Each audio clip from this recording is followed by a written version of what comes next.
We're going to begin. This is very exciting. People from all over the place have come here today. I just want to introduce Lady.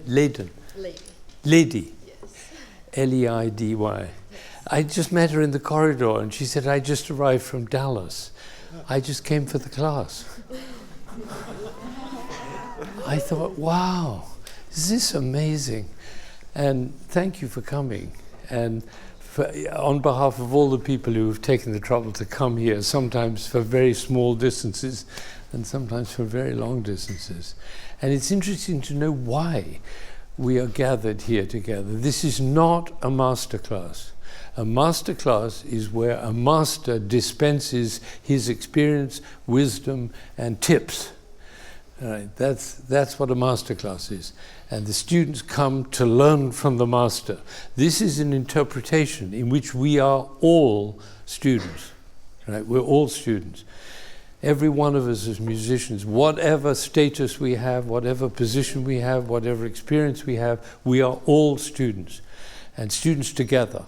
Okay, so this is an exploration of music, and we've chosen the Schubert unfinished symphony. Should I speak louder? Is that we're saying? Great. So the hero of this event is Alfonso, who's a great student. Where's Alfonso? Alfonso.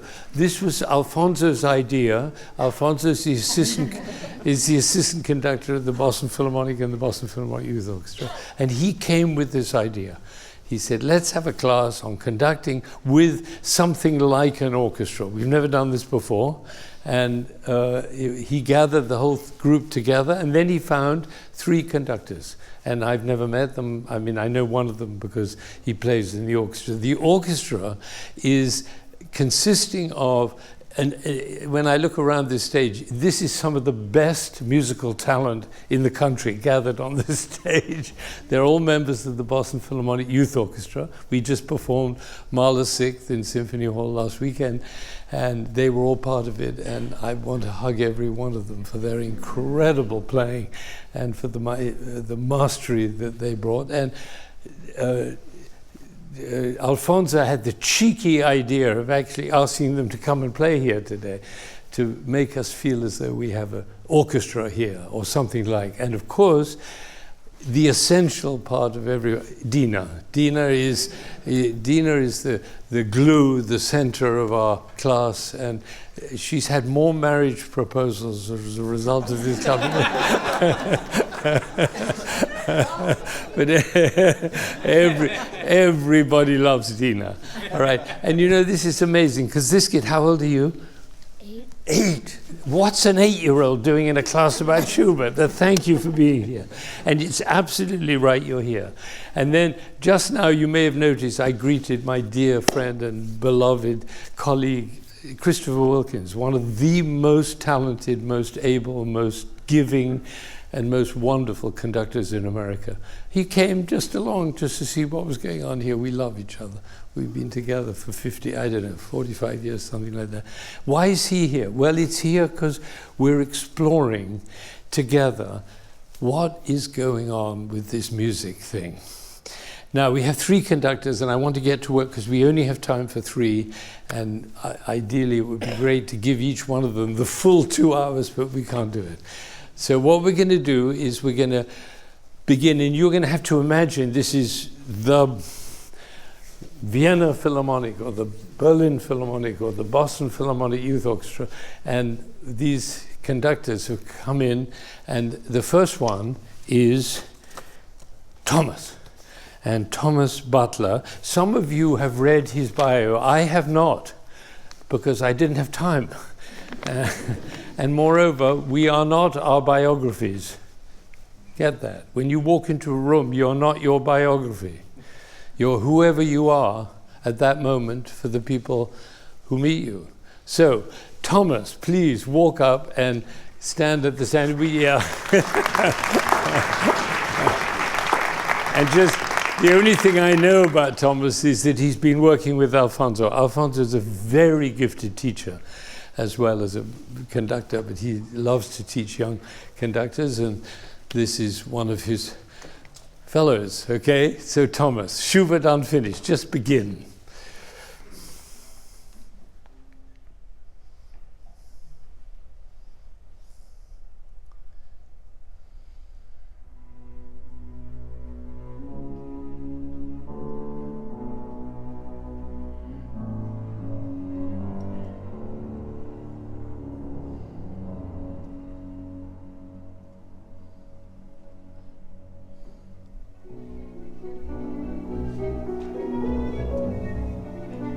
You know, it's very, very interesting. I'm going to stop you. I'm going to stop you immediately. There was some confusion there. Okay. Was it the fault of the players, or was it the fault of the conductor? Always the fault of the conductor.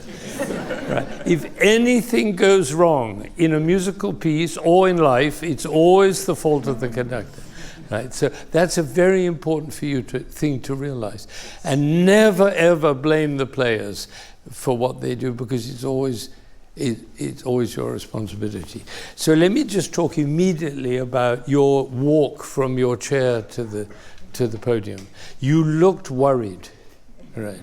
And it's not surprising. You've got a whole lot of people and about 10,000 people looking through the thing. So you're naturally a little bit worried, but you cannot be worried if you're going up to conduct, because you know what happens to the worry? It spreads all around the orchestra, and everybody goes, oh my God, what's going to happen? Is it going to be good? So your main job is to convey joy, delight, confidence, and love. So go back to your chair and come back.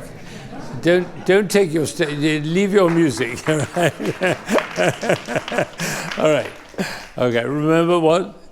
Joy, energy, confidence, and love. Here he comes. Great.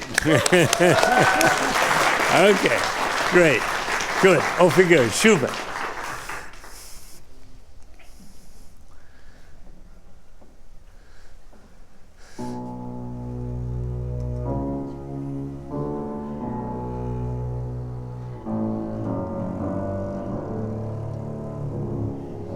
Two, three, 1, 2, 3, 1, 2, 3.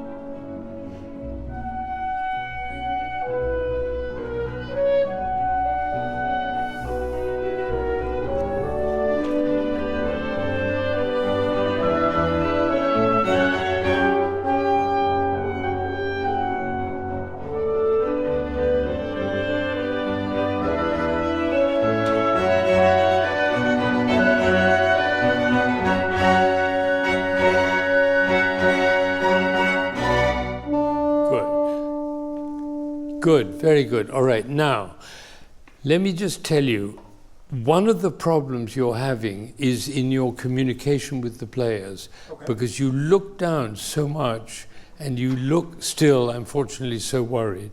Why do you conduct? Why are you conducting? I'm about to tell you, all right? But, yeah. All right? Orchestral music has always spoken to me. Right. I've been able to communicate through that right. In a way that I never could with words. Right, great, okay. So you've got something to offer, right? What is it? My story through the music. Great, beautiful answer. My story through the music. Now, do you think that this is some of the best, it's never going to get better for you than this moment, right? Whoever you conduct. Do you think they got your story? No. No, so. They didn't at all. They didn't at all. And in fact, orchestra players spend a lot of time being very bored. Right? It's a tragedy of orchestral life, because they're all great musicians. They went into orchestra because they went into playing because they loved music, and they played in a youth orchestra when they were 15, and they, oh my God, this is the greatest thing. And then they come in, and the conductor goes like this, and they say, oh, what a pity. And they get, as time goes on, they get more and more and more miserable, right? And you know, they say they did a study. I don't know if you know this. They did a study of job satisfaction.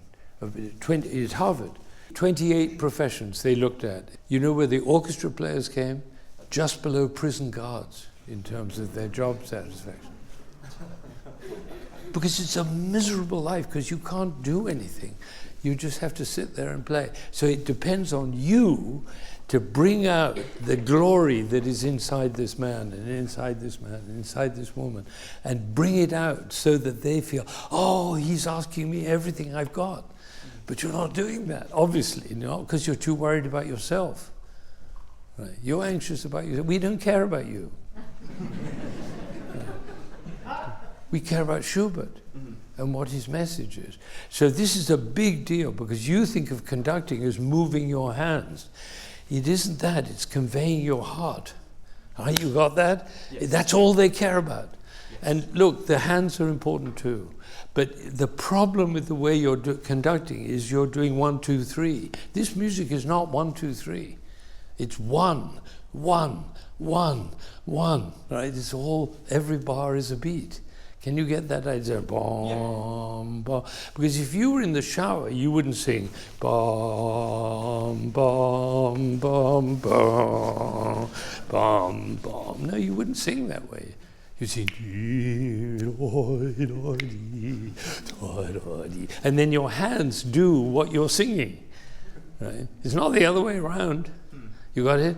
So it's not the hands that lead, it's the heart and the voice and the song and the communication and the joy and getting this fellow, was up late and he didn't get coffee this morning, and it's your job to wake him up, right?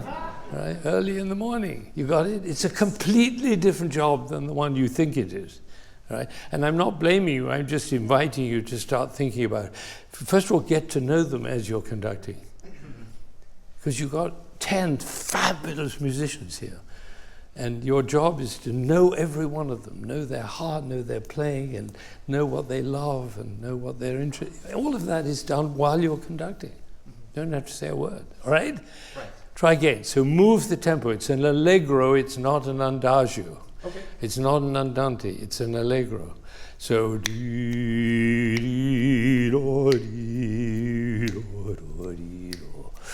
something like that. Yes. Okay. From the allegro materata. Yes.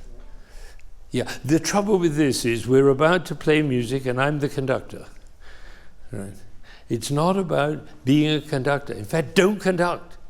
It's about being a human being full of love of music, which you can't wait to share. Right? So don't ever hold your hands like that, because that says, I'm a conductor, and very little else. Right? Do you see what I mean by doing that? So put your hands down. Put your hands down. And now breathe, open your heart, and say to the cellos and basses, and every one of them has that sound in their heart. And they're waiting for you to let it out, like an animal in a cage. Okay? That note is in a cage, and you're going to release it. And the beauty of this situation is that you know that they're capable of doing it. And you don't doubt it for one single moment. Right? You don't doubt it. Okay? The doubt of the conductor is like poison. The feeling that they aren't good enough, that they can't do it, that they'll never be up to the standard. That is like pouring poison over them. You get it? Okay, so.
That's coming better. It's much, much, much better. It's beginning to be in touch with the music. So now I've got some bad news for you.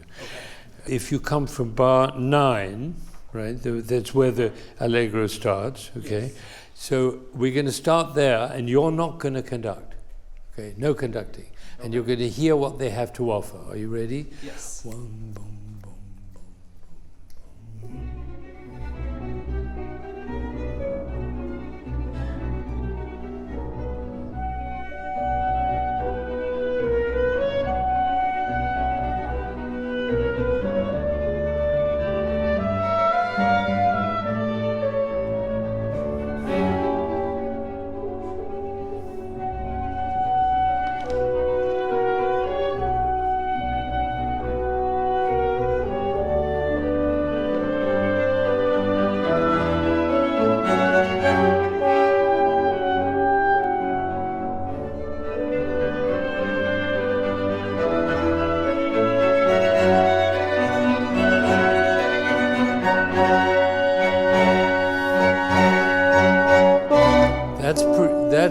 That's pretty bad news for conductors.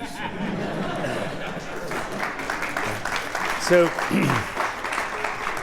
those of you in the audience who are leaders, corporate leaders, and who have teams and so on, remember this, because your people can do just as well without you. Actually, I got some really good news. They can do better without you. Right?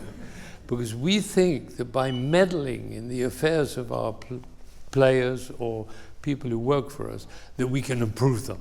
Actually, we get in the way of them most of the time. And because they have their own ideas and their own means of communication, and you have a fabulous, this is a world-class concertmaster. Watch out, 20 years from now, he's going to be the leader of a major orchestra. I'm absolutely certain about it, okay? But I could say the same of all of these people. So, and you shouldn't be conducting a group at this level, of course, you know that. It's a huge privilege for you, but it's also a bit of a challenge, right, for you to do. So the question now is, what can you add that they can't do on their own? That's the question. Or that they are not likely to do on their own. For instance, is it ta ti do, or is it ta di? In other words, is the F sharp in the flute and oboe an upbeat to the B, or is it coming from the B? And you probably can tell that. But the next question is more interesting. Are the 3 eighth notes a separate upbeat, or do they belong to the F sharp and the B? And Schubert has given the game away, hasn't he? Do you know how? The slurs. With the slur. He said, don't do what you think the music is doing, which is ta-rom, ta-da-da-dee. He says, no, ta-dee-da-da-da. All in one slur. And then you, ta-dee. Now, they won't come up with that on their own. And in fact, what they'll do on their own is kind of meld the opinion so nothing comes out. Right? And that's why playing in an orchestra can be very dull, because it's the kind of mishmash of everybody's approximate musical ideas. The only way the whole orchestra can think the same way is because of the conductor. And that's the job, to make sure that everybody's thinking the same way. The only way you can do that is by being very clear in your conducting. And then the other thing, ta-da-dee, that da-da-dee at the beginning, da-da-da, comes from da-dee-da-da-dee-da-da, dee-da-dee. That D, C sharp, could you do D, C sharp, F, D, dum, ba, B. I can't sing that low. You understand what I mean? And he takes that semitone, da, da, da, da, and makes a whole musical idea, da, da, dee. So you want to get them to da, da, da, da, da, dee, da, da, da, dee, da, da, da. Do you hear that? Da, da, dee, da, da, da, dee, da, da, da, da, dee, dee, da, da, dee. And what it does is it makes it very sad. And if it's too slow, you can't get that. It goes da, da, da, da, da, da,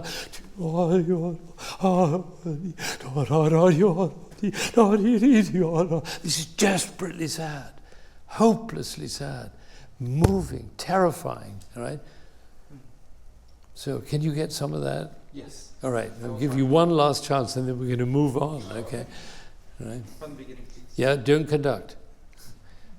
Look, you don't want to stand in front of them and say, I'm about to conduct you, which means no, I'm going to dominate you. No. You know, you're going to say, hello, should we go?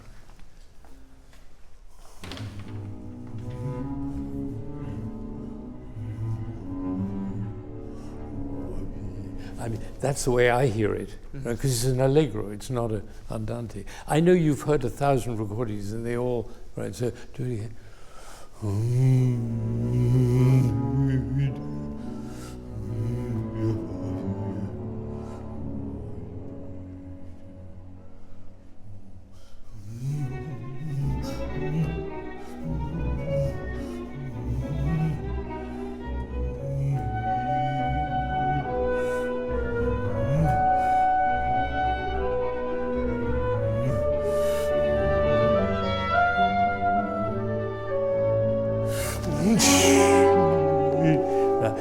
Whoa! They say, "Wow, that's amazing!" That chord on the second beat, like that.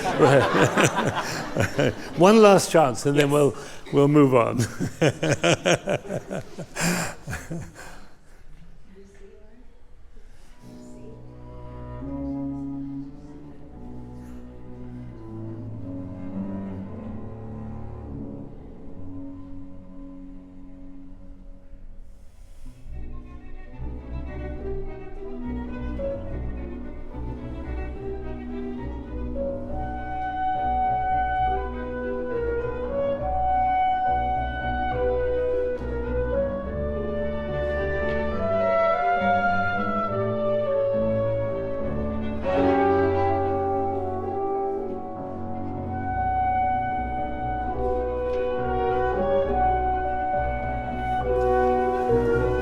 Okay, now, so I'm going to stop you. You should be very grateful to Alfonso because he's been teaching you and he's allowed you this privilege. All right. Hans Swarovski, who was a great conducting teacher in Vienna, didn't allow his students to conduct an orchestra for 8 years. I heard that. That may not be accurate. I don't know the exact length, but a long time. Right. And he only let them in front of an orchestra when they were ready. And what he meant by ready, know the music. That goes without saying. But what he really meant is when you have something to offer the players that they value and want and are inspired by, then you're ready to stand in front of an orchestra. You're not ready yet, which is fine. You've had this experience. Don't use it as a career move. All right, it's not a career move. It was, in a way, it was a shock, realizing, first of all, it's such a privilege to conduct people of this. You have no idea who these musicians are.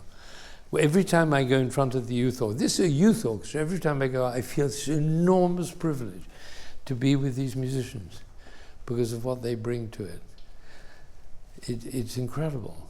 And so, this is great excitement. Now you have to decide, is this what I want to go on doing? Because if it is, you're going to have to think deeply about music and about who you're being so that when you stand in front of an orchestra, people are inspired, excited, energized, even the ones who are half asleep because they didn't have their coffee yet. You see what I mean? You're dealing when the child is ill and they really wish they were with the child and not at this bloody rehearsal.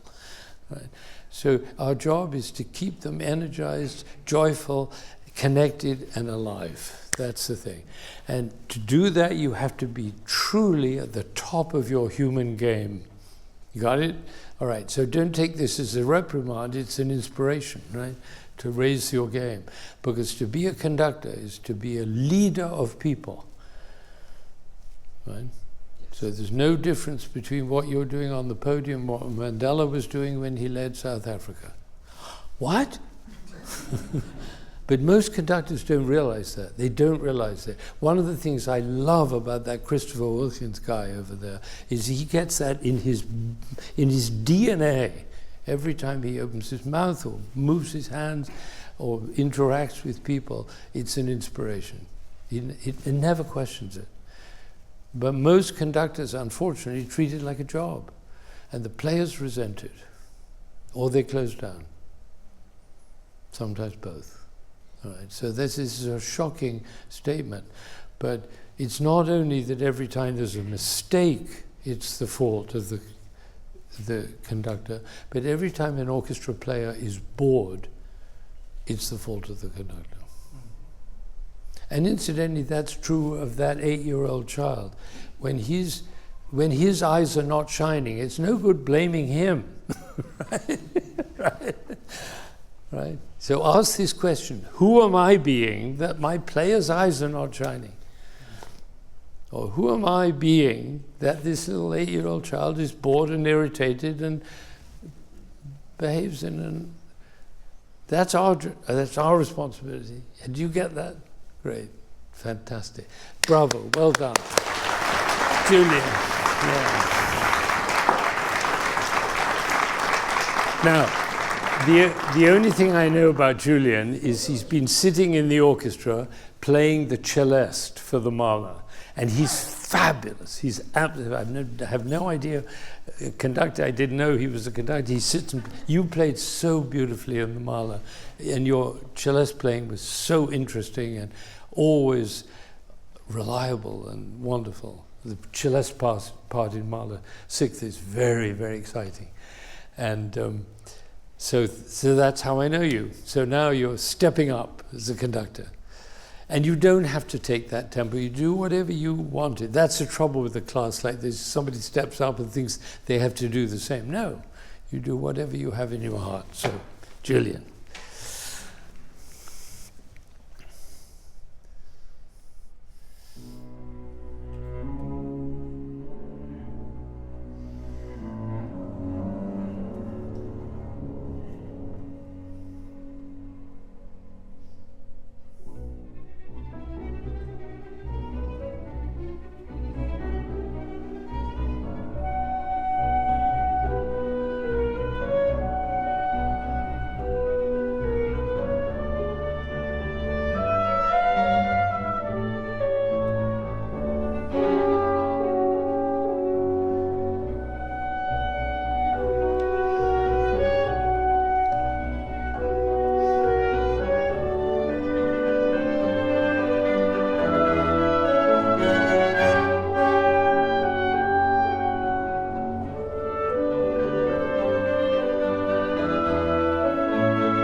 Very nice, very nice. I mean, you thought a lot about the piece, and you're a conductor, so that's great. What I don't get is the excitement of this piece and how amazing it is. So I'm going to suggest you do this. Letter A is an arrival point, right? And it's been built and built and built for a long time, actually since the beginning of the piece. That's bar 37. So you've got 36 bars building up to this climax. And it wants to explode all the time. It keeps bursting out and then going back, then bursting out and going out. And then it says, okay, now we're really going to do this. And that starts at bar 26. Right? Because at that point, there's a crescendo, right? Up until that point, they've been forks, little bursts. But at that point, it says, okay, we're going to crescendo. We're going to crescendo to a big sforzando on an upbeat, right? And then the next downbeat. And then it goes back down and does it again. And the second time, it really, really does it. And this is nothing to stop it. So would you go from 26...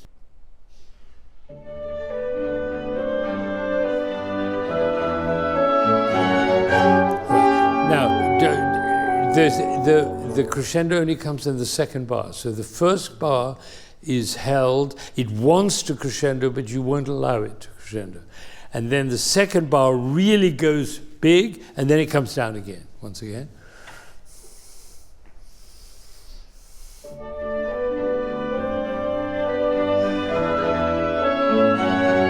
Yeah. It's not convincing. It's not convincing. Let me just come again. Start again from the same place, from there. Oh, you've got it like this. Okay, very good. All right, fine. So here we go. Do it again.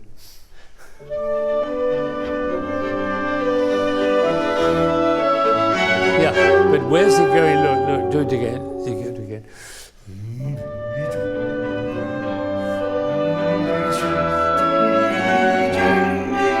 Right. We think, oh, wow, the power, the energy in there. Do it again. Let's do it together.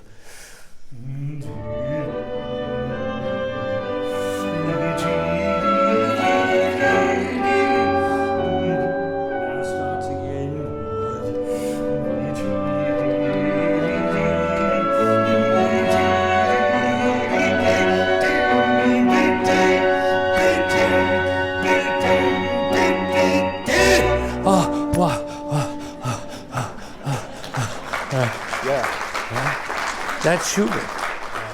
Schubert is not an easygoing guy. I don't think so. No, right. So you have to remind them, if they don't already know it, and more importantly, the people out there, that Schubert was one of the most dramatic composers who ever lived on this planet. That's your job. Okay. All right. You're a little bit stuck in this.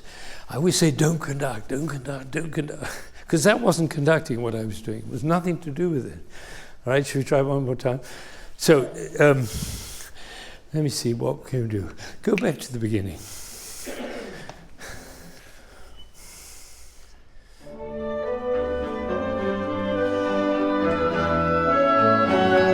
Good. Be very careful that you don't do this to an orchestra. They get very confused. They don't know what this means. They want something that relates to their bows, particularly their bows, but also their breath. They want something that says,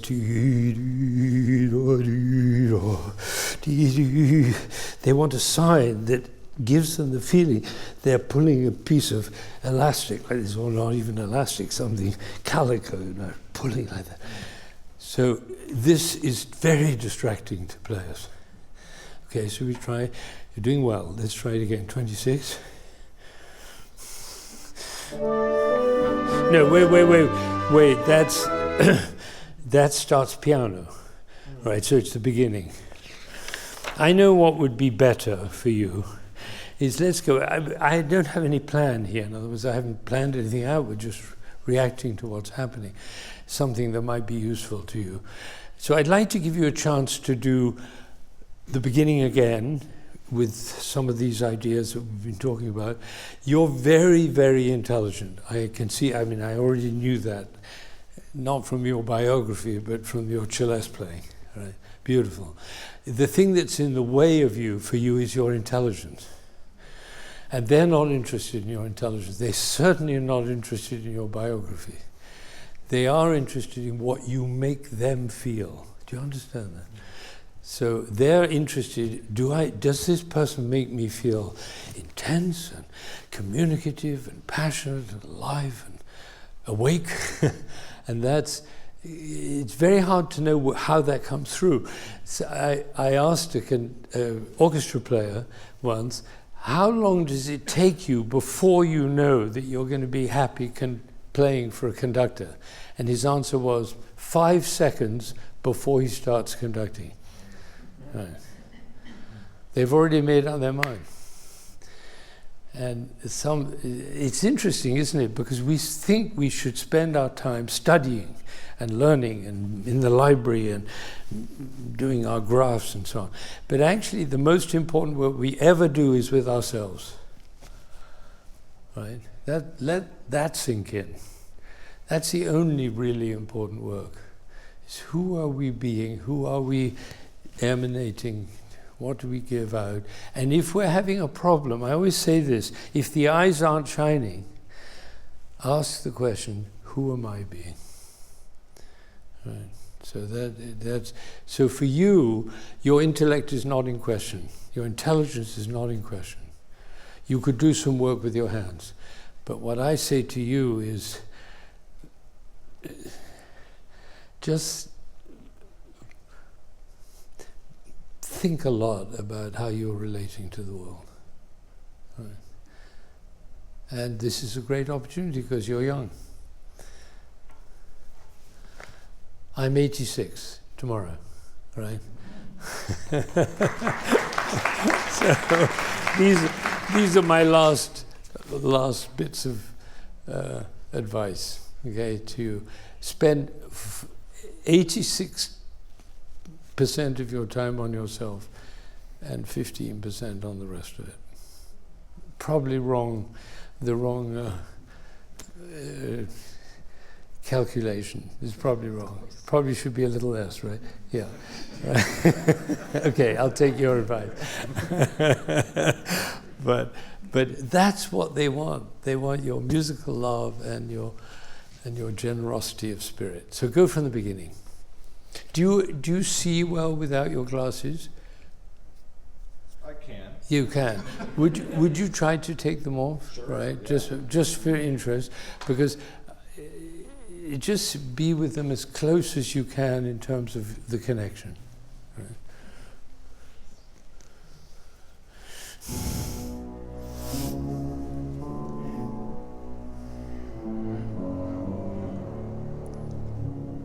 Ooh, wonderful. That was actually just wait. That was actually very beautiful.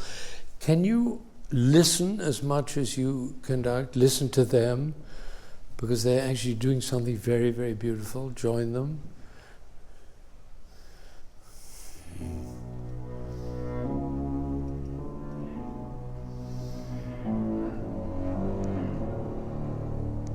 Okay, good, very good. Now do it again, and less movement with your shoulders and anything extraneous.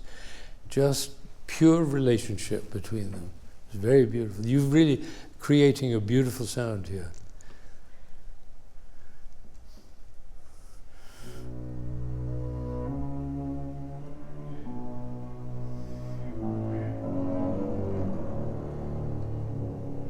Good. What is the mood of that? Tragic? Well, tragic may be too far. Deeply sad, right? Deeply sad. But it's not hopeless, because it rises up, and then it falls. Interesting enough about the phrasing, he doesn't apparently want ta da da di. That's not separate. Fascinating phrasing.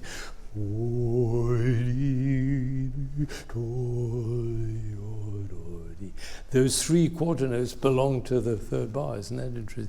So you actually have to indicate to them that you've thought about it, and that you know what you want, and you want them to do it the way you hear it. All right? So try it again. Lots to think about, isn't there? So if it's very sad, and it clearly is a very sad open, but it's a sense of expectation. What's going to come out of this phrase? My God, he built a whole symphonic movement out of it. So it's expectation, it's a sense of wonder, and it's deeply sad. And your face remains absolutely uninvolved. Now, should the conductor's face be representative of the music? Well, they shouldn't act it. They shouldn't ham act it. But if you feel those emotions, your face will respond. Right? Automatically. You don't have to do anything. You don't have to turn on or put on a mask. Just the very...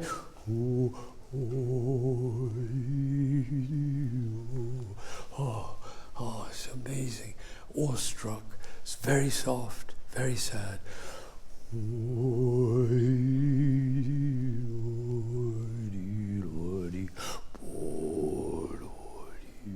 And now this F sharp.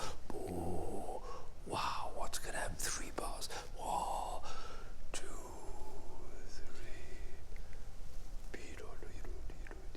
And all of that in your body, so that they say, "Oh wow, that's what it's about." Right. Good. Long journey to be a conductor. Long journey. Okay, here we go.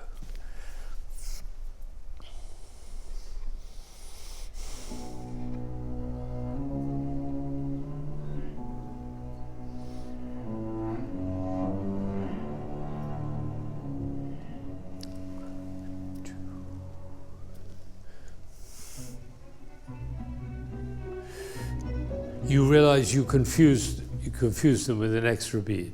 All right. It's very interesting about orchestra players because they're like Ferrari cars. They respond to everything, right? You do the slightest turn of the wheel and they're going in the other direction. So you have to be very careful what you do because you might create a car crash, which is just what happened. Can I recommend to you, just as a personal recommendation, that you move the tempo a little bit more? There are no allegro moderatos in Beethoven. There's not one allegro moderato in 3. It doesn't exist. But there are lots of allegros in 3, and the tempo marking is always around 144, 152, quite fast. And then there's the eroica. That's a allegro con brio, and this is an allegro, a regular allegro, and he never wrote an allegro moderato, but it would probably be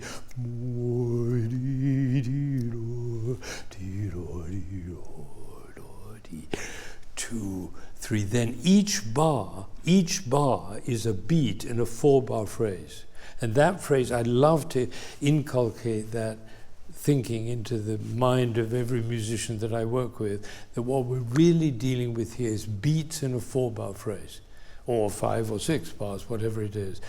So you don't think in 3, you think in 1 all the time. All romantic music is 1 in a bar. I just throw that out, right? Spend the rest of your life thinking about it. But all romantic music is 1 in a bar, because the moment you treat the bar as a beat, you're linking it to the next bar and the next bar and the next bar, and then you have romantic music, by which I include also Beethoven, Mozart, Bach, everybody, right? So it's always that way. So my suggestion is move it a little faster than you think, particularly than you've heard it on the recordings, because all the recordings are in 3, almost all. So think of it in 1, and when in doubt, move it a little faster than you're used to, and you'll see everything becomes easier. Should we try?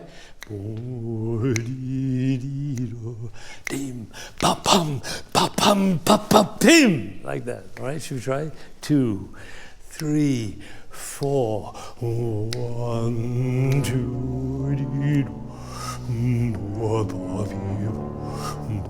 1, 2.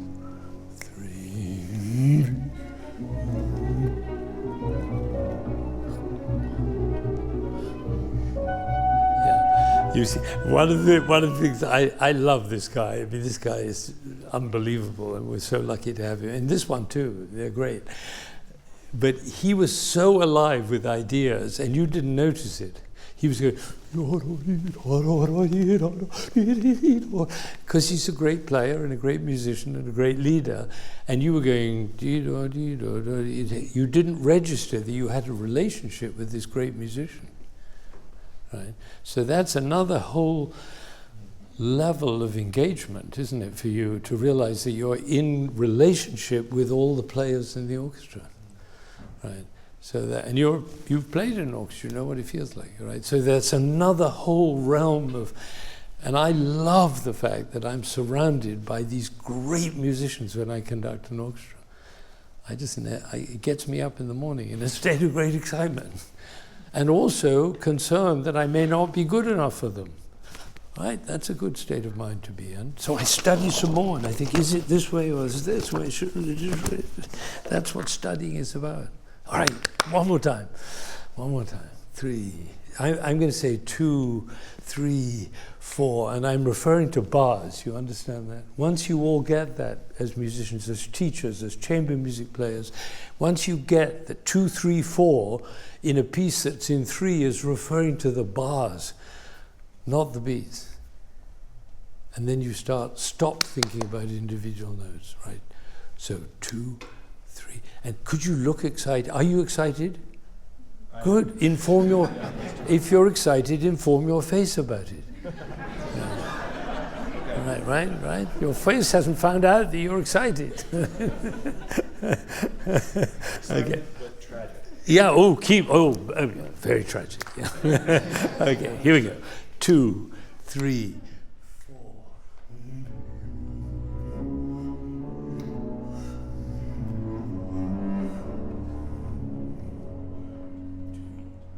Don't beat.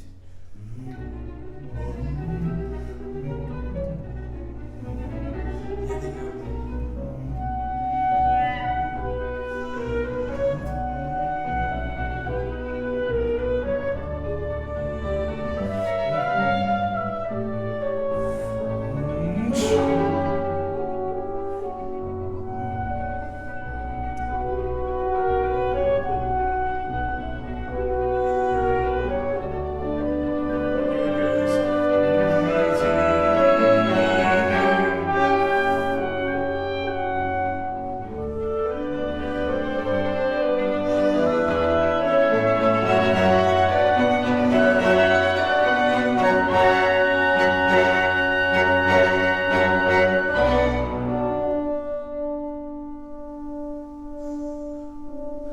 The interesting thing about that long D is, what the hell is that D doing? It's just sort of hung there.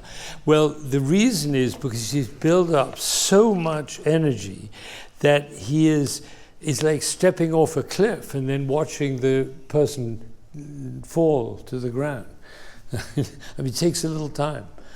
So but you haven't built up enough energy to justify that long a D.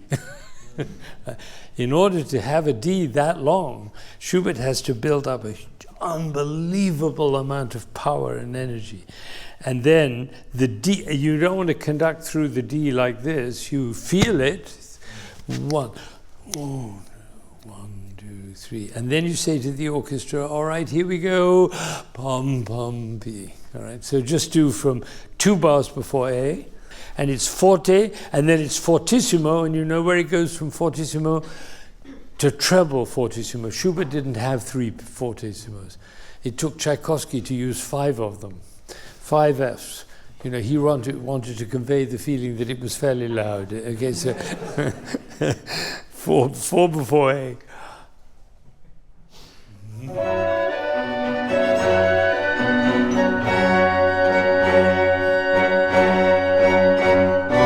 You don't need to do it with timing. You can, but sometimes it's more exciting to build it just with energy. So just do it again from the 4 bars. Yeah. You see, no, it's once, and then another time, and then another time, and another time. Do it once again from there. Sorry.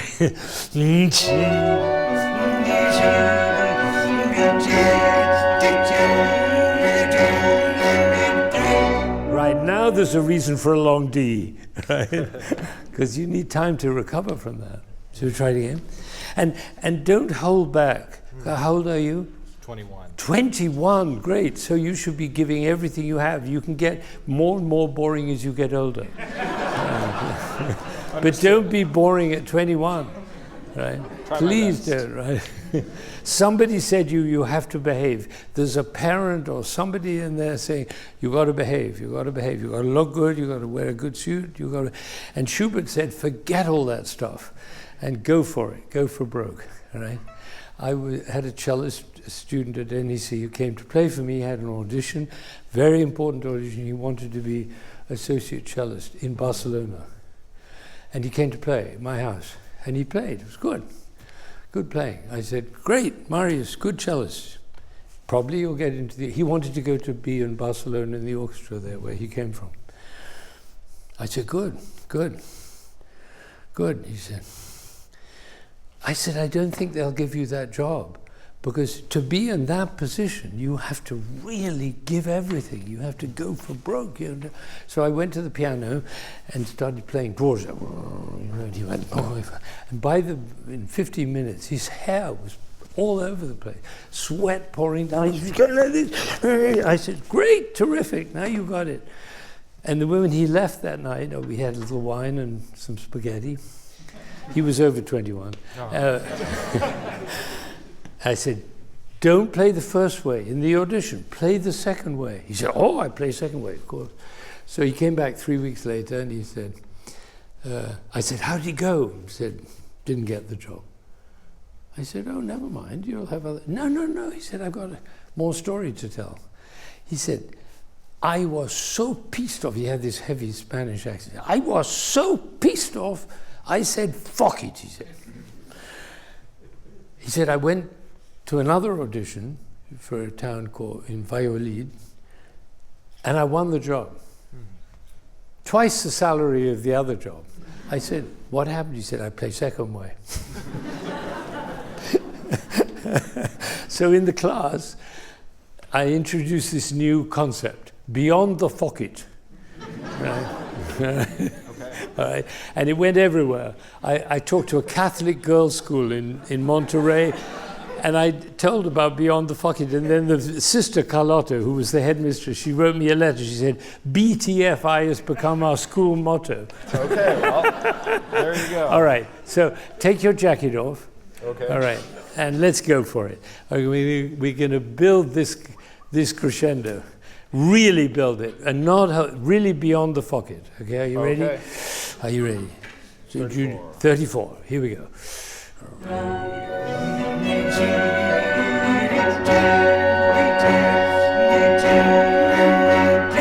Right, now we're talking, all right? That's got a little applause.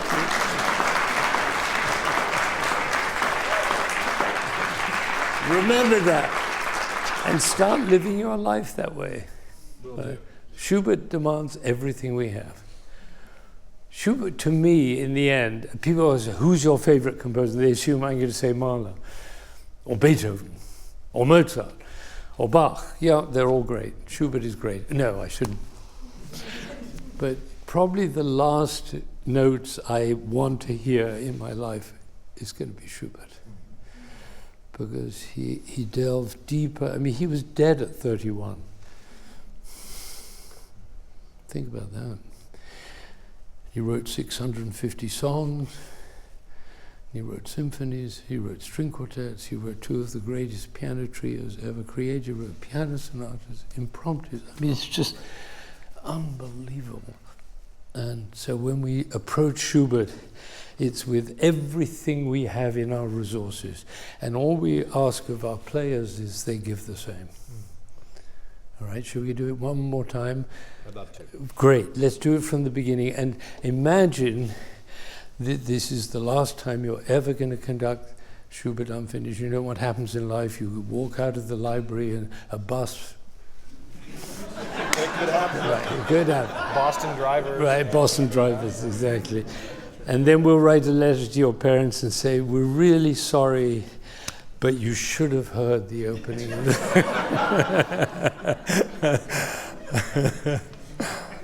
We're just little people. We're nothing compared to these people. Right. Okay, here we go.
Good.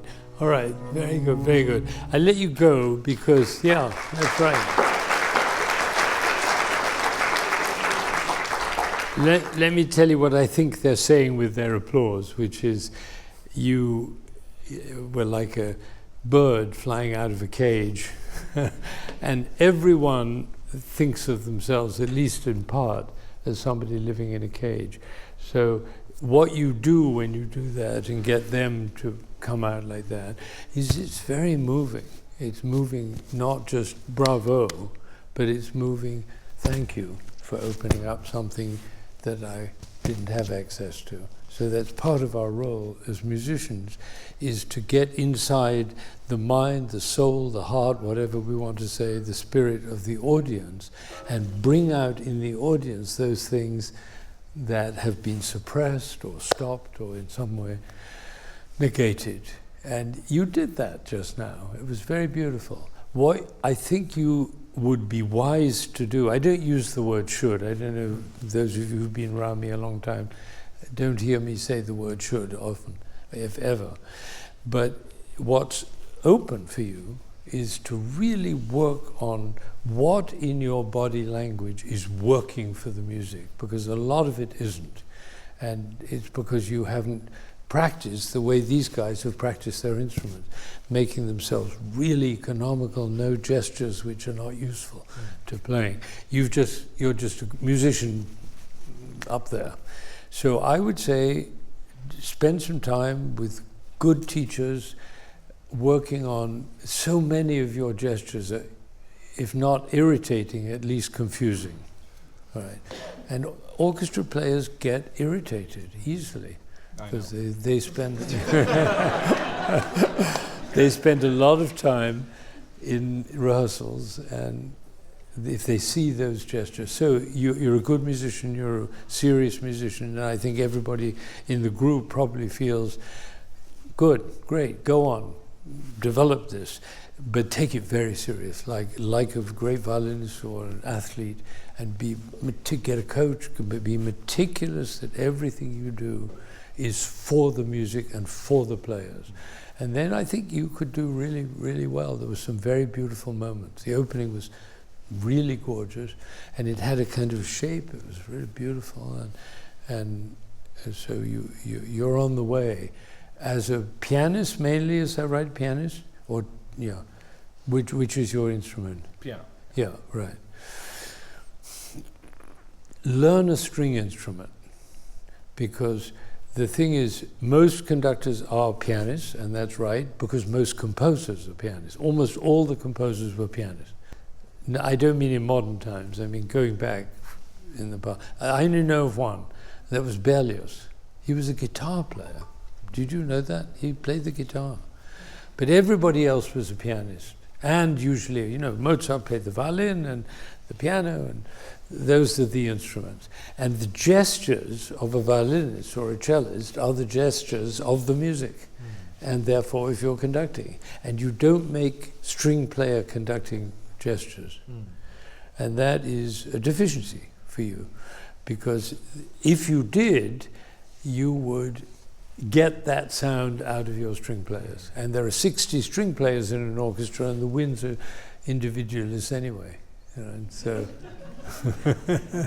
so I focus my attention when I'm conducting. I'm a string player up here conducting.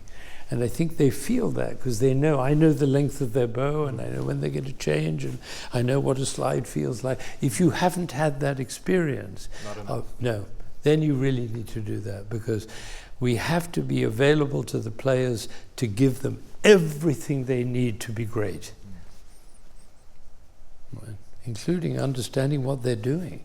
And if they're alive and giving information, we need to respond to it. Have a guy like this sitting there right beside you. Be in a relationship with him, And this guy, and these two. You don't have to do very much to players of that level.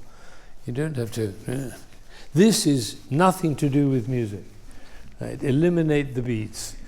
Right, go for the bar. Well done. Beautiful. Thank you so much. Wonderful.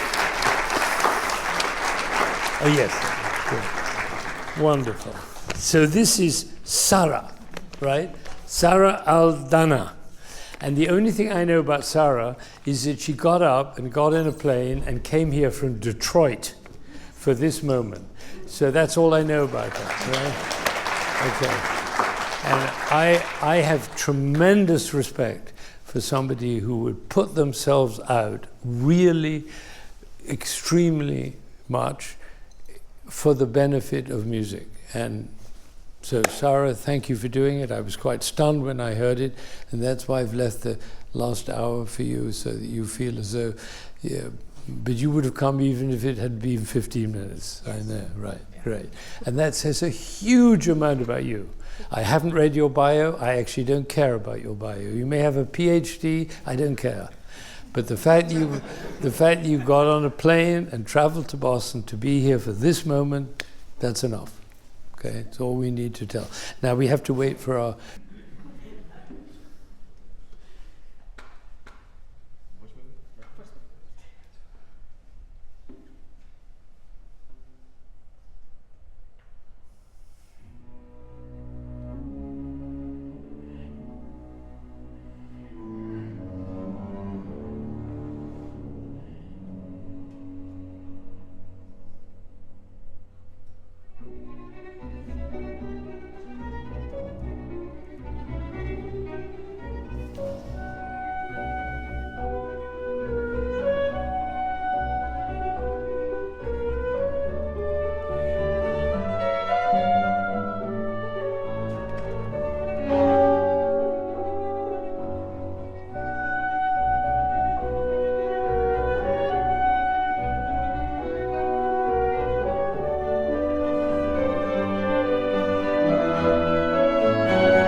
Good. Well done. Well done. Beautiful. Isn't it a pleasure to play with a musician in front of you who loves the music, who understands the music, has the physical gift to demonstrate the music, and who cares about you as players. It's a great pleasure. And I'm speaking on behalf of all the players. So that's what's happening here, and it's beautiful, and you're a remarkable person and a remarkable musician, and you care deeply about the music, which is beautiful, and everybody feels it, and they feel it too. And they felt it instantaneously. So that's a beautiful thing. Thank you for coming from Detroit for it. I have very little to criticize. I don't have anything actually to criticize. I have a few suggestions, and mainly to do with the second theme, but just a little bit about the beginning. The tempo you've taken is a fine one. For me, it's a little bit too slow to really feel those bars as beats. I found myself, as I was listening, thinking in 3, but it's not that you don't know about the long lines, you do. If you moved it a fraction forward, you would be less tempted to beat. And there are moments where you have to beat in 3, no question. But quite a lot of it actually plays itself once you've got that tempo going. And I'm a great believer that a piece of music played at the, quote, right tempo, and I'll explain what I mean by the right tempo, often has a feeling of playing itself. You don't have to do anything with it, it's there. And what I mean by the right tempo is what the composer must have been thinking. Right, so when the composer wrote, if you just get here, just jump over.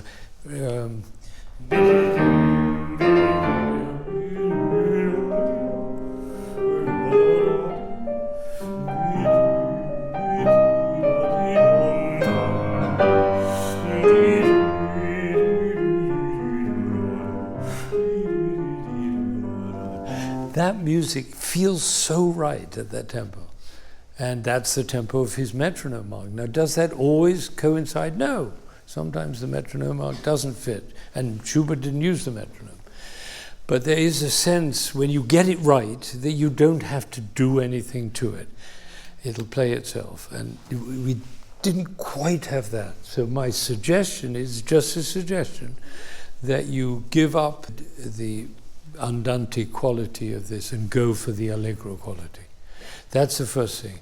And the other thing is that sometimes the surprises are not surprising enough, because there are some amazing surprising here. So let's do it one more time, and then we're going to go on to the second theme. But I just love to do what happens when you move it.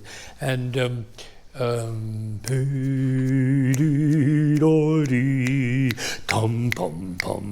that's the development.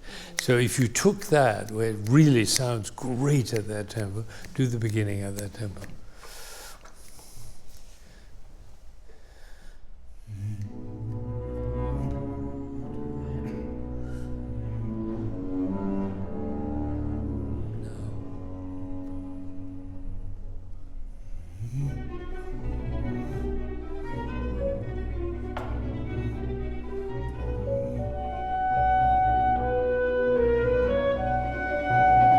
You see the feeling, isn't that amazing? It's a totally different feeling for them too.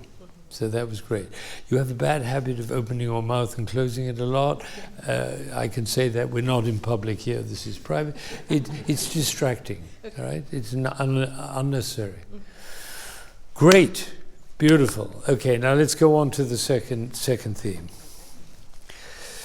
So build up to be somewhere before, is it 24?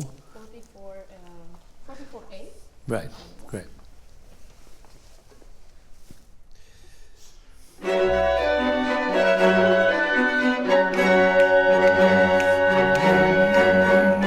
Yeah, my belief is this is more powerful and more effective and more exciting with the D if you don't make a big ridenour.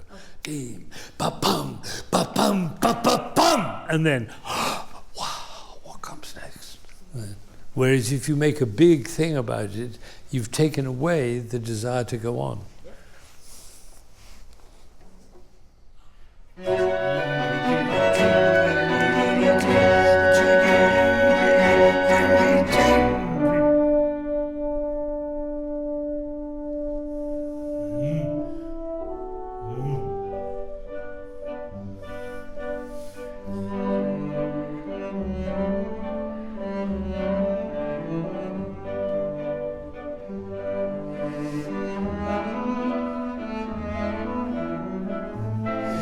Good. Let me say a couple of words about the accompaniment.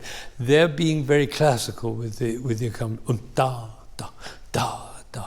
I think, yes, by all means, be precise, but I still think it's a romantic gesture. If the piano were playing with the pedal down, so it's less spiky. You made him play beautifully, his cello section beautifully, but it was a full piano and not a pianissimo, isn't it? A pianissimo? Right. So that's a different. It's that wonderful thing where you have something so beautiful that you don't want to tell anybody about it because it's too precious. You know how sometimes people come back from a holiday and they say, "It was so incredible, you can't imagine. It was just."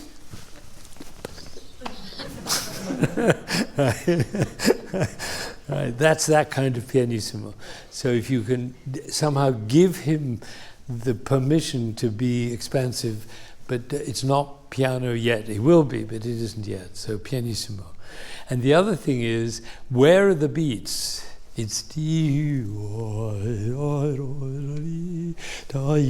so it's one beat every 2 bars. It's not dee da da da da dee da da da dee da da da dee da, but dee yom ba dee da yom ba dee da da dee.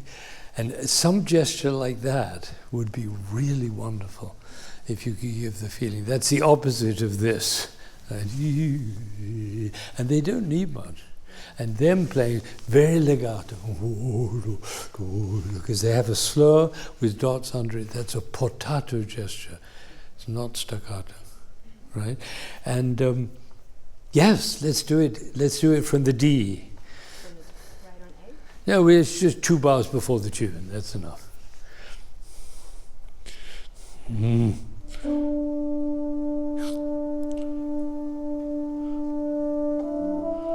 Right. You have to be very clear because they're not counting, you realize.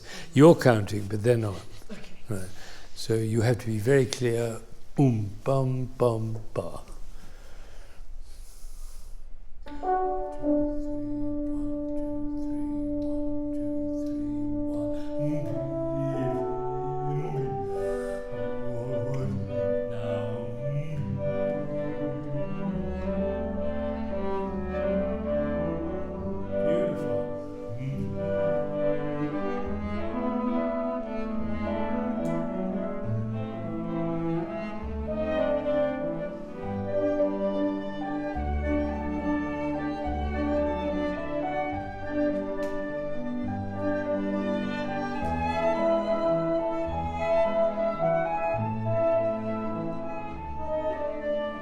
Yeah, focus everything on the diminuendo because it goes to nothing, disappears to nothing. And yes, you might want to give them a 3, but mainly and I think you'll be fine without giving them. You're doing beautifully. I mean, it's really lovely what you're doing. There's an intimacy here in this music, a delicacy, a tenderness above all, that is not quite coming out. And the speed is unusual because this tempo is usually, at this point, is usually much slower. In almost all the performances and recordings, you never hear it at this tempo, but it's great. But there's a danger, which is that it sounds busy. Now, what's happening in this theme is very interesting. There are 8 Gs. Da, da, da, da, da, da, da, da, da, da, da, da, da, da, da, da, da, da, aha. at last a G sharp. So I would be very, very calm until that G sharp. And then all you need to do is raise one eyebrow, that's all. Right? Because if you do it really calm, very, very, very calm, 8 Gs in a row, and then suddenly, oh my God. You know. Right.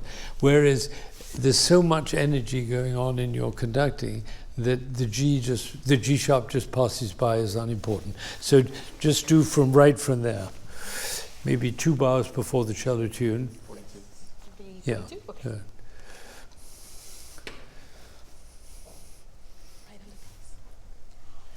Yeah. Can you suggest something a little bit because they're doing the last note very short. You don't need to say anything to them, just ba ba ba ba ba ba ba ba. Just do it one and ba ba. It sets quite a different mood, doesn't it? It is. Right.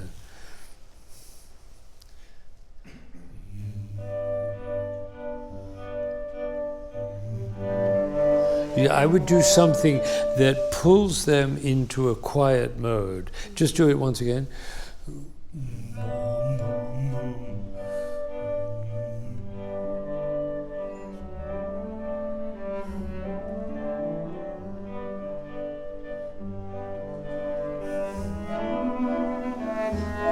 It's all you need, right? Try it again.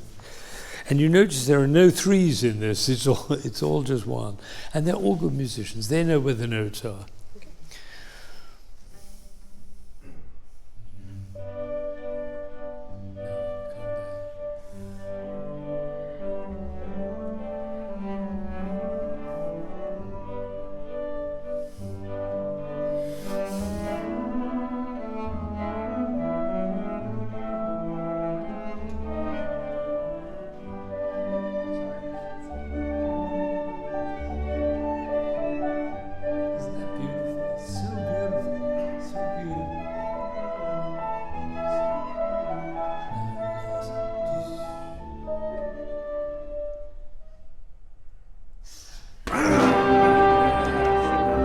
That's great. Beautiful. Well done. You're a great musician. I mean, I shouldn't say you're a great musician. You love music. It's much more interesting than the other. Bravo. Beautiful. You're doing great. I mean, and everybody in the audience is saying, oh, this is so beautiful. Good. All right. So the difficulty of the next passage is it's badly written by Schubert. Right, unfortunately, because the tune da da, which comes from da da, you know, from both from the beginning and from the second theme, is hidden in the oboe and the flute, and it's not heard.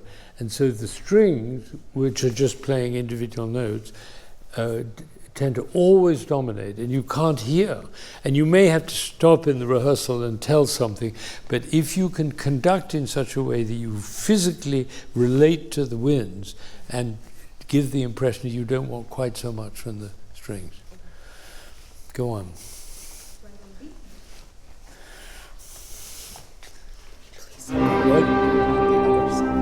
Okay. Can you? Yeah. What I mean, just look there. Right.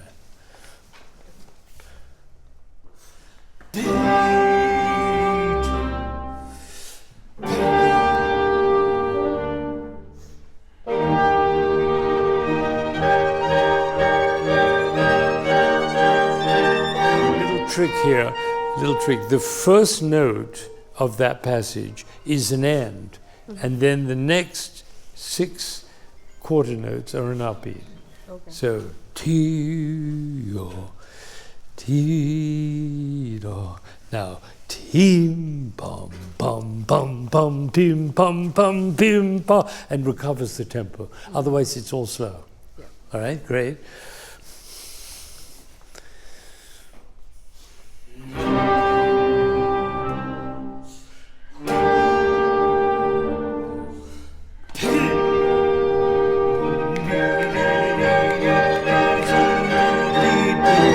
Right, and at the top, before the climax, a little bit of expansion. Good, that was good. Do it again.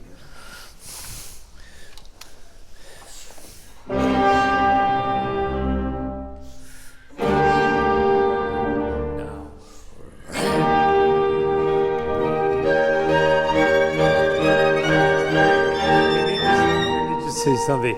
Never do anything which is artificial, all right? Because they'll be offended.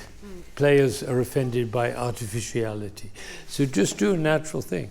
The reason you take a little bit of time is because the chord is surprising, but no more. Do it again. We'll do it together.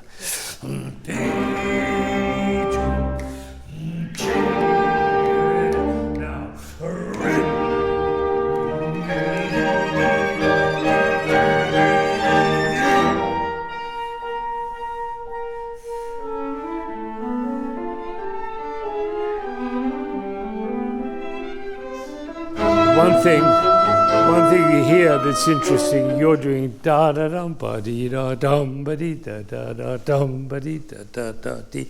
I'm not sure it's that. It could be. I think it's more likely that it's ta da dee da da da dee. Ta da dee da da da dee. So you reduce the impulses, and there's one every 2 bars. Just try that.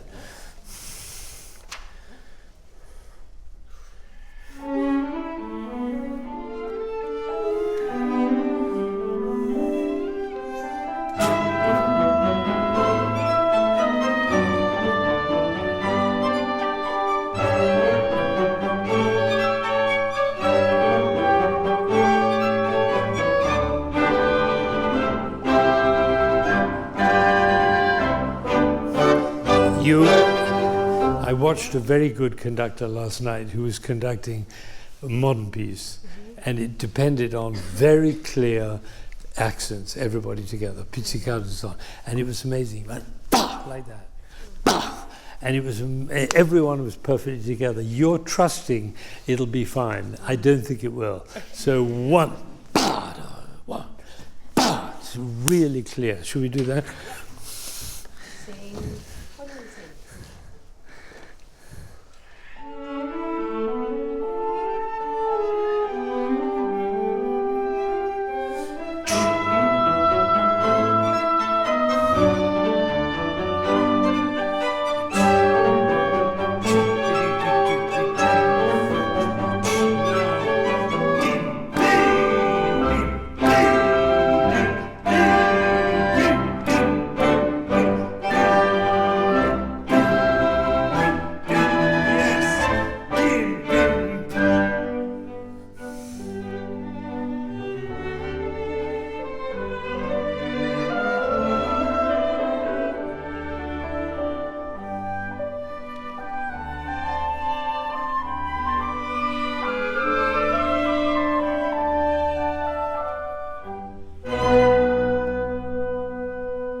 This is so obviously in one, isn't it? 4-bar phrases.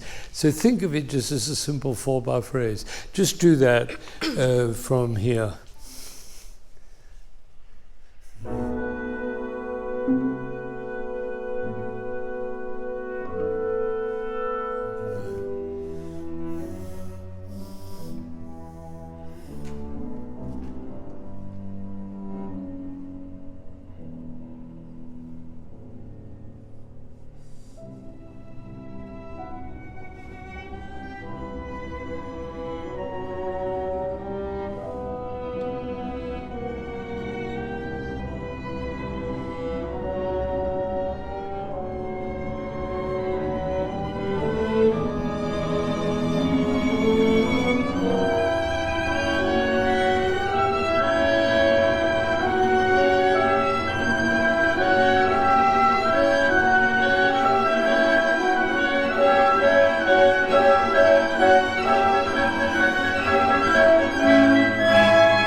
This is great. You're doing beautiful, beautiful, beautiful, beautiful. This is one of the most terrifying moments in all of Schubert. And again, I think your feeling of three is getting in the way of the heartbreaking song. It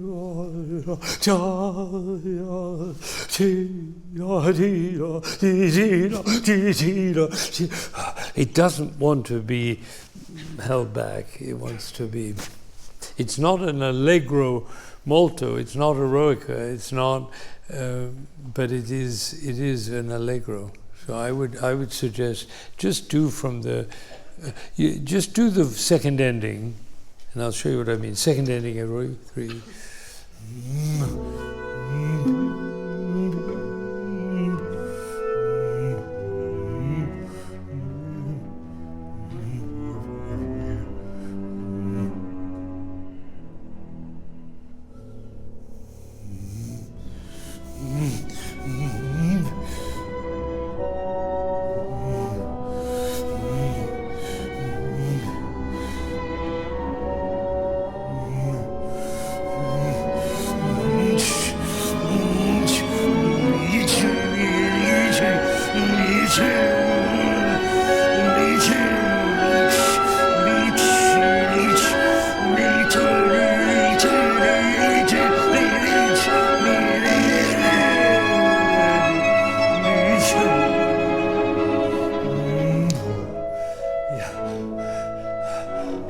Right, you get it. Try it. Same place, second ending? It's heartbreaking. I mean, it's completely heartbreaking.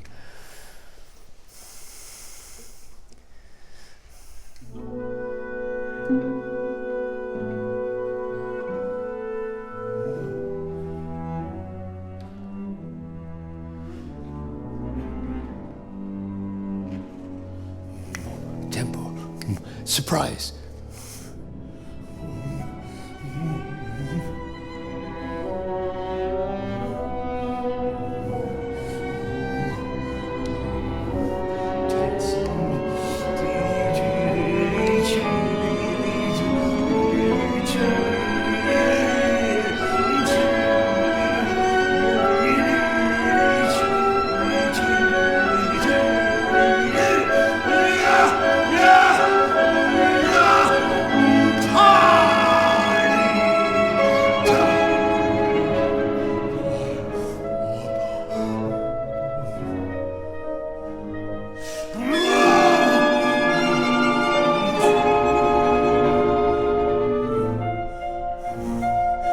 Sad.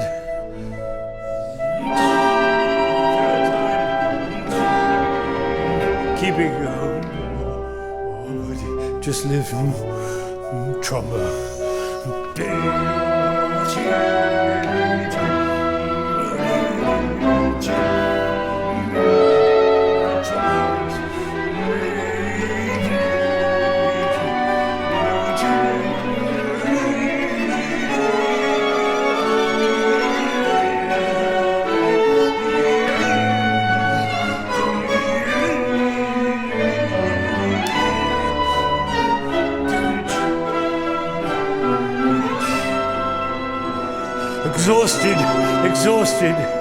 Exhausted. Now he comes.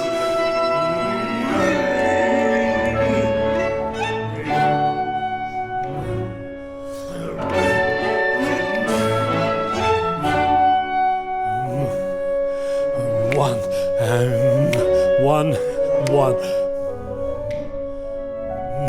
Tempo.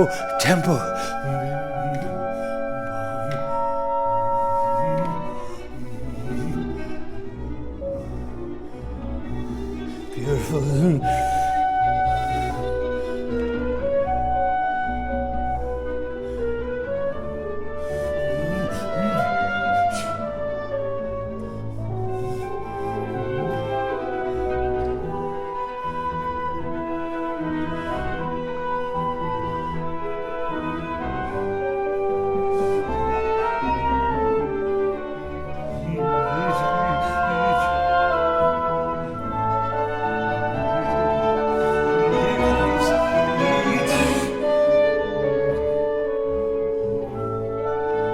big build up.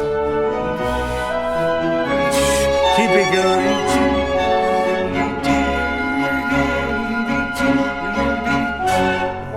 Good. Bravo, bravo. Beautiful. Beautiful. You know, some of the heartbreak and terror and tragedy of Schubert comes out. And even with this small group of people, with a great pianist, without the piano, because it's not possible to do this. There's the few strings alone, but supported by the piano, which is really is fantastic. And I don't think the people in the audience are getting less about the meaning and Schubert's message than if they were listening to the Vienna Philharmonic, which is a kind of silly thing to say, but it's true. Isn't that interesting? Because they're great and they respond to...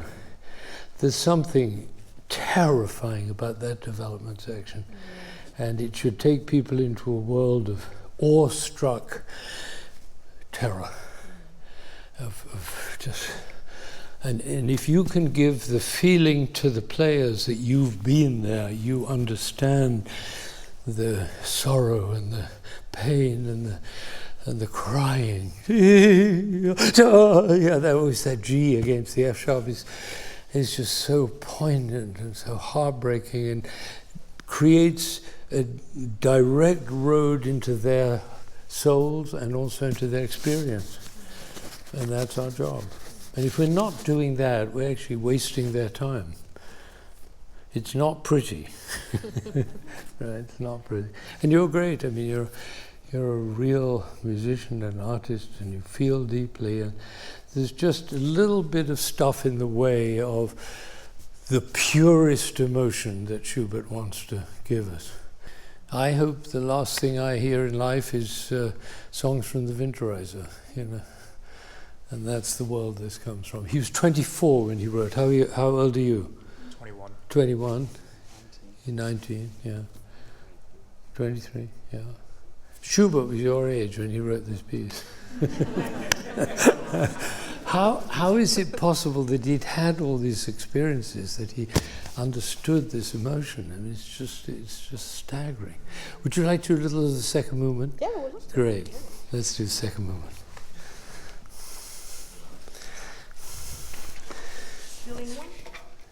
Well, it's interesting. It's very, very interesting. So these are the kind of things that conductors talk about. She said, "Is it still in one?" Well, it's a very interesting thing because, you know, I have a theory of why he didn't finish this piece. I've never heard it anywhere else, but I'm going to tell it to you. He wrote this first movement in 3. Then he wrote the second movement in 3. And then he came to the minuet, which of course was in 3, and he said, "Oh shit." Because no composer had ever done 3 movements in a row in 3. Beethoven never wrote an allegro moderato in 3. So, well, I'll tell you a little bit about it. Just started.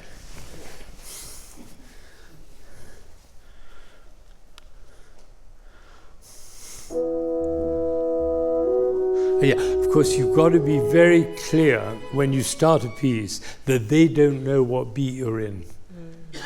I had a very funny experience once. I was doing in St. Louis with the St. Louis Chamber Orchestra, and I began the slow movement of what they know as the Elvira Madigan Piano Concerto, you know, and I conducted it in 1, and they thought it was bum, bum, bum, but those were the bars for me. Oh. And I began, and then I explained, no, it's the bars. And the first viola said, "This is ridiculous." Well, because they'd always been used to playing it that way. Isn't that? So musicians don't know what you're going to do, so you have to give some indication before.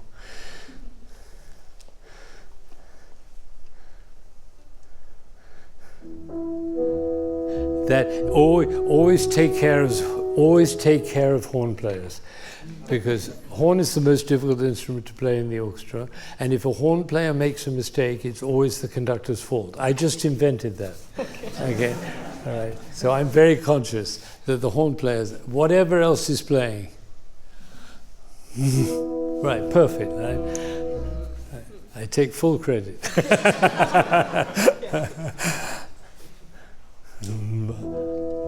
And it still wasn't quite right. Let me show you, right?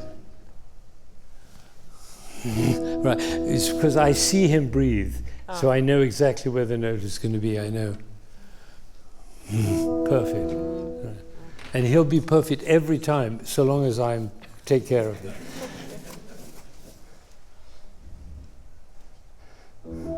No, it's not right. Let's do it together. Right, so look at him and we go. It's magic, isn't it? It's called relationship.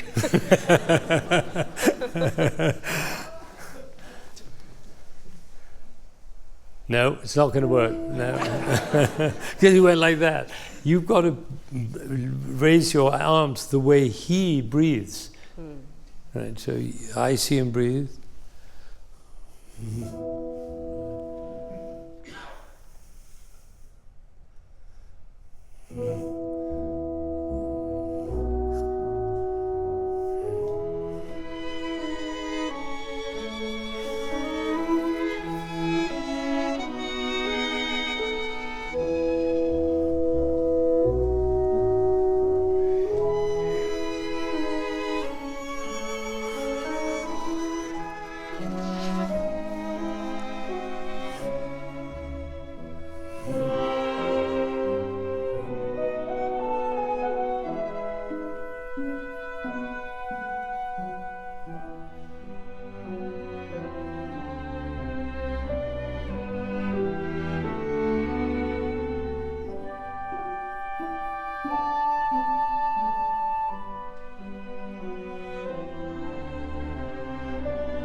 Okay, now, you asked me at the beginning, is it in 3 or is it in 1?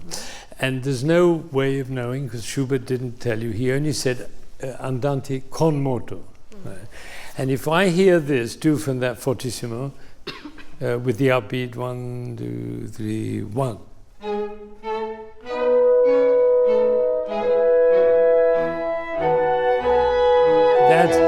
That to me cannot be andante con moto. So the way this is constructed is that each bar is a beat in a 4-bar phrase. So let's do it. 1, 2, 3, 4.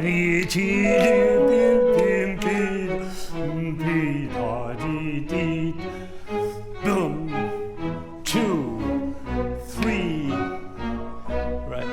So that's the tempo of the piece, right? Because it can only be felt that way if you do it. And of course, it works wonderfully for the brass and for everything, for the trombones and everybody.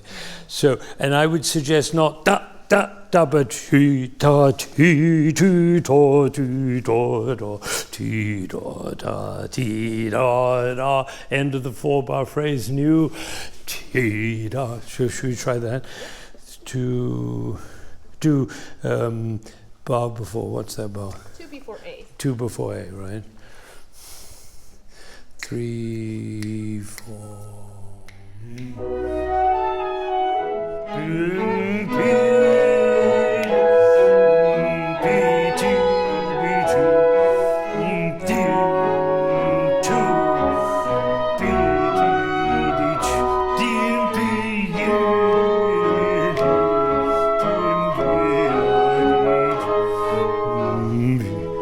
That feels great, isn't it, right?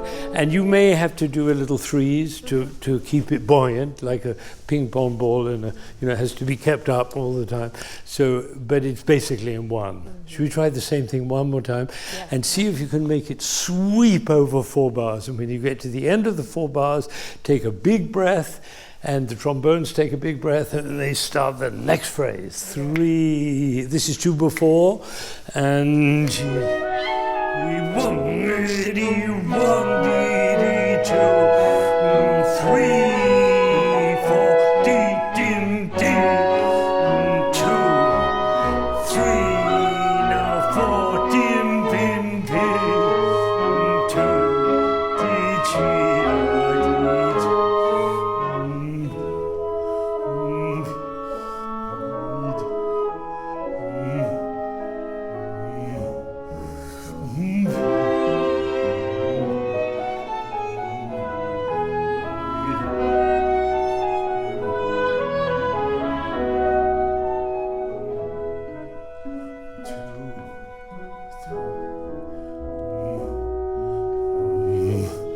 Good.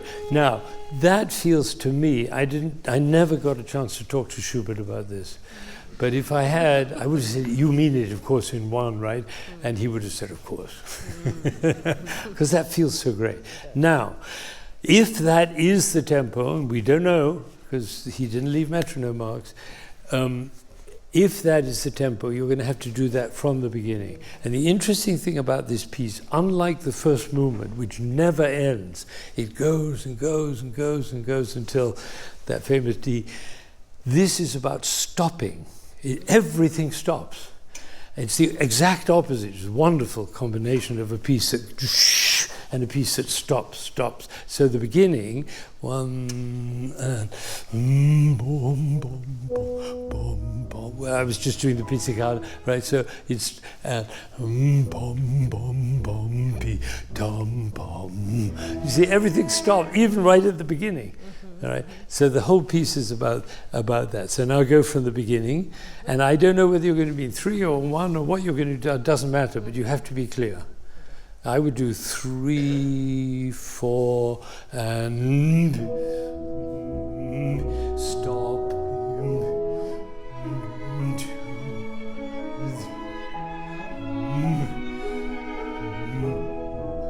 Stop.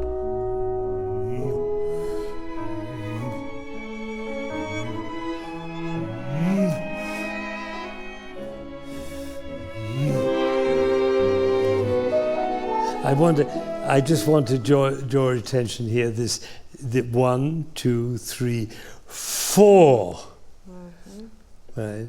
5, right? 5-bar phrase. So this is a surprise. So now, can you make it very calm? Do from the beginning. Take care of the horns. Everybody's playing pianissimo, and it's constantly stopping. Together, 2, 3, 4.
Yeah, you weren't clear, right? You're clear, that was your fault. Yeah. Great, well done, beautiful. Go on, yeah.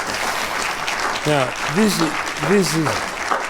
this is one of the great moments in Western art, okay? So it's going to be, do you notice how it keeps stopping, ending. And the pizzicato people are very important. Get their attention so they know that you know that the phrase is ending. Otherwise it just goes like that and it misses the point. And the freedom that you got in the violins came from this, both the tempo and the willingness to end. because they da da dee da da da dee da ya dee dee da da dee is the way they sing when they're in the shower, not the way they play when they're sitting in an orchestra with 16 violins. They be da da da da da da da, and it comes many times and it gets very boring.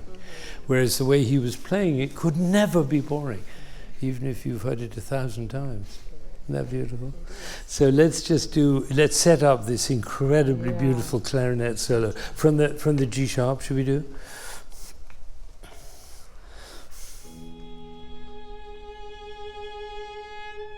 Now, because it's pianissimo, I would do something in your gesture which suggests no vibrato. Let me show you what I mean.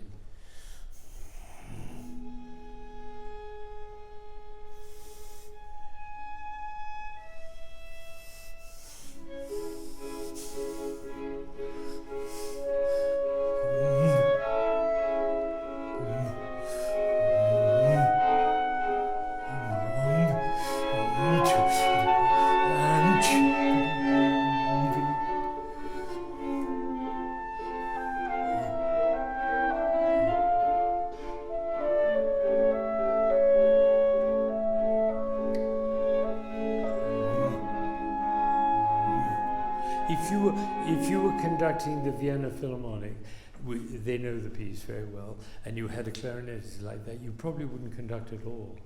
But we have to here because they're not quite sure what's happening. So do it one more time, and this time be aware of the syncopations being very exact. Beautiful playing, lovely.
Beautiful, beautiful, bravo, beautiful, really beautiful.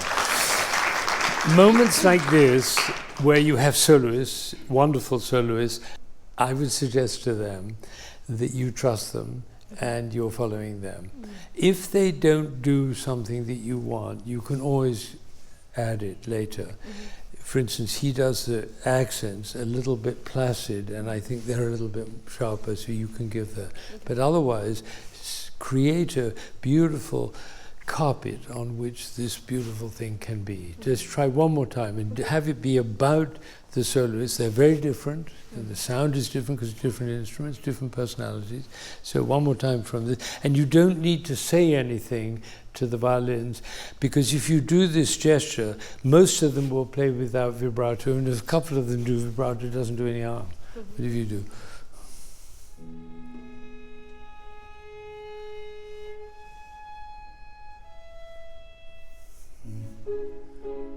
Now listen.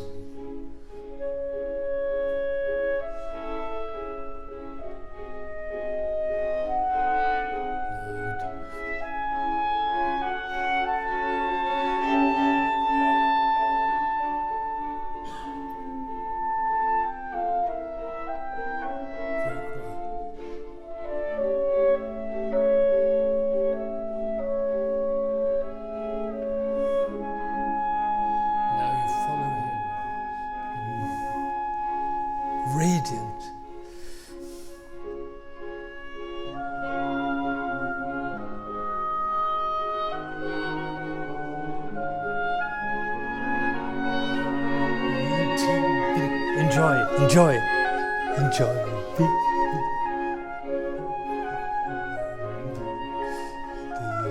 Surprise.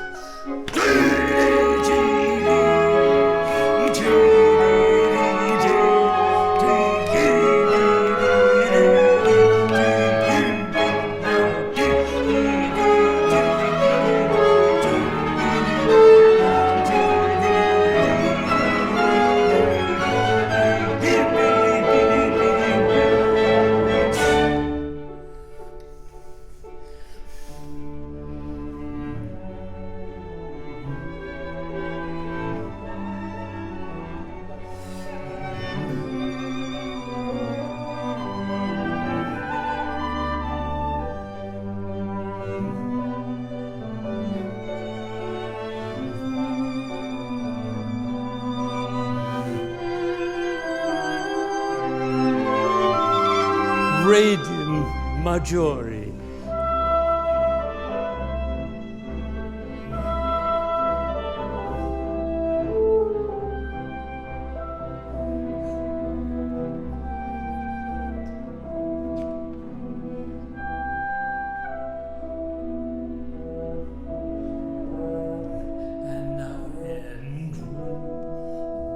And do you see how it keeps ending? Isn't that great? Great.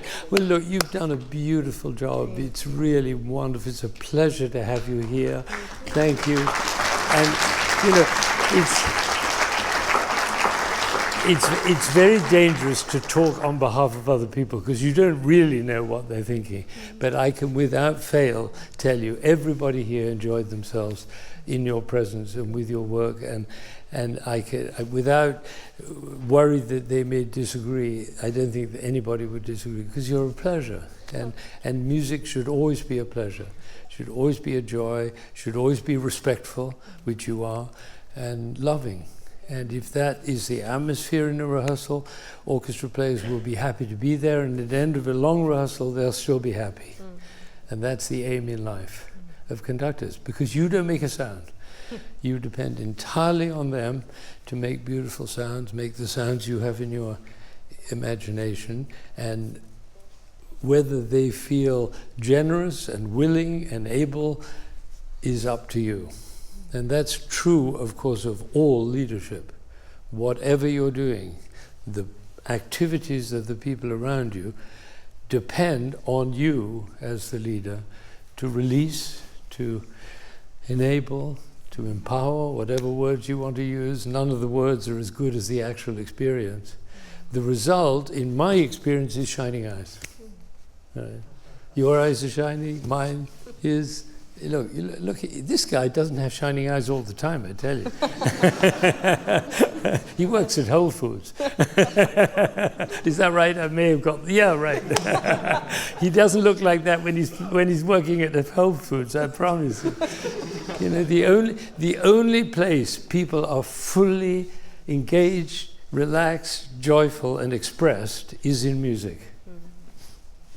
I think that's the only place. Oh, you see, in sports, people get excited, but half the people are miserable because they lost. You know, my brother went to a game where his son was playing soccer, and he came away from the game. He said to another parent, "Wow, wasn't that a great game?" And the other guy said, "Well, how can you say that? We lost." But they were playing a different game. Winning and losing is one game. Shining eyes is another game. Right. It's a total, and we musicians want to spend our lives in shining eyes, right? Isn't that what we want to do? And he was sick and should have stayed in bed, but he came out and look, his eyes are shining behind his mask. Look at that, wonderful. That's great. Well done. Beautiful. Thank you. Beautiful. Thank you.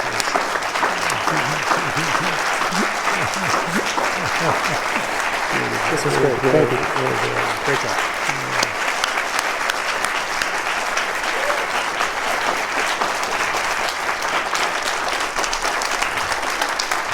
Now, this afternoon, was it worth coming from Dallas? 110%. Isn't it funny? People do wild things. Like she got on a plane and come from Detroit, but now you know why. I mean, there's nowhere else you can find this in music. Now, interesting enough, and this will amaze you, look, this 8-year-old is still wide awake and having a wonderful time. So it has nothing to do with age. We're going to have a 4-hour rehearsal this afternoon with these people on Rachmaninoff's Second Symphony. And that doesn't surprise me at all, and it shouldn't surprise you. Isn't that interesting? So thank you for coming. This has been a wonderful morning. Really great. Thank you. And bravo to the choir.